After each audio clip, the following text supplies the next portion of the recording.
Taurus, hi! Welcome to Mr. Queen PH. At titingnan natin kung ano ang energies for you ngayong May 2026. This is a general reading, so pwede kayong makarelate, pwedeng hindi. Just take what resonates. Another reminder, I will not message you or follow you para mag-offer ng services. So, mag-ingat kayo sa mga fake accounts and scammers. Kung gusto nyo ng private reading, just go to my website, mrqueenph.com, or you can book directly sa aking calendar link on the description. Okay, Taurus, let's see the energies coming in sa inyo ngayong May 2026 for Taurus. Mother Earth. Oh, so connected sa mga Taurus. So, maaring you will spend more time with nature, going out, adventure, ganyan. This is also about mother energy. So, maaring meron kang aalagaan, like nurturing. It can be nurturing yourself, nurturing your family. And I also see you na mas magiging aware ka of nature, kung ano yung maibibigay sa'yo ng nature. Pwedeng, alam mo yun, pwedeng ikaw ay magiging interesado sa agriculture, sa halaman. You also have the shadow. Okay, so this is about shadow work. Pwede magkakaroon ka ng awareness about the things na kailangan mong baguhin sa sarili mo, i-improve sa sarili mo, self-reflection, ganyan, doing your own shadow work. And then abundance, wow. So this is about mga blessings that are coming in sa'yo. Abundance of love, abundance of resources, money, ano man yung kailangan mo. 'Di ba? Kasi ang abundance, it's not just about the material things, but also anything that will make you feel good about yourself. Okay? Let's see what else. For Taurus, what is the overall energy para sa mga Taurus? Oh, di ba? Speaking of abundance, the Nine of Pentacles is about accomplishments. So, meron kang mga certain achievements that you will be very proud of yourself. Maaring ma-recognize ka rin sa trabaho, sa mga achievements mo, nagawa mo. Yeah, and also prosperity and stability. Some of you magkakaroon kayo ng kakayanan na magsarili, na tipong solo living, independence, ganyan. Let's see, what else? Your challenge is the world. So some of you, kung kayo ay mag-work abroad, ganyan, tapan lang natin. Kasi baka ayun, the challenge is about if you want to work abroad or may opportunity abroad, pwede magkaroon ng delay. Okay? But lagi niyo isipin yung mga delays na yan. Those are protection. And the world is about accomplishment and completion. So pwede ngayong merong project na kailangan mong tapusin. Pwedeng mamadaliin mo to or mape-pressure ka na tapusin. But don't worry kasi ma-accomplish mo naman yan. Because your energy is about accomplishment. Now, your opportunity. Ano yung opportunity ng mga Taurus? Wow, the Chariot. Oh, you have the opportunity to be successful, to make progress.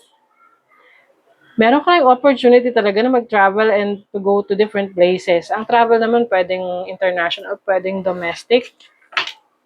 Kung nagbabala ka rin na bumili ng sasakyan, ayan, may opportunity for you na mabili mo na yan. This is also about journey, no? Yung pwedeng spiritual journey to, you are becoming a better version of yourself because of the shadow work that you've been doing. You are spending more time with nature. So, yun yung connection mo kay Mother Earth. And then, your blessing, what's the blessing for Taurus? The Fool. Okay, the blessing is about freedom, new beginnings. Okay? Yung mga paglalakasan mo ng loob na gawin that will bring more blessings sa buhay mo. Kung ano man itong nagsisimula na papasukin mo, can be a new job, a new career, a new project or business. So, the more na maglalakas loob ka, the more na mabibless ka doon. Oo. So, do not second guess yourself. Magtiwala ka sa sarili mong kakayanan. Kasi pag nag-hesitate ka, ayun, mahihirapan ka nang gawin yon. But yung blessing mo will come after you took a risk. Pag nag-take ka ng risk, ayan na yung blessing. You are staying in power.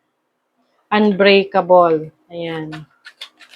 Very much determined. Ayun yung magbibigay sa'yo ng blessings, no? Yung pagiging determinado mo sa buhay. Ang ganda. Oh my God. Taurus, kayo na talaga. So, merong prosperity. It's like you are hitting the jackpot. Merong success. Having plenty. Make sense with abundance. Tapos may chariot ka pa dyan. Ganda. Yung mga needs mo, no? Kung ano yung mga pangangailangan mo, ipoprovide yan sa'yo. Hindi mo po problemahin yung needs mo na yan. Laging meron. Wow, you're going on an adventure. I think itong travel mo na ito, hindi lang siya dahil sa work.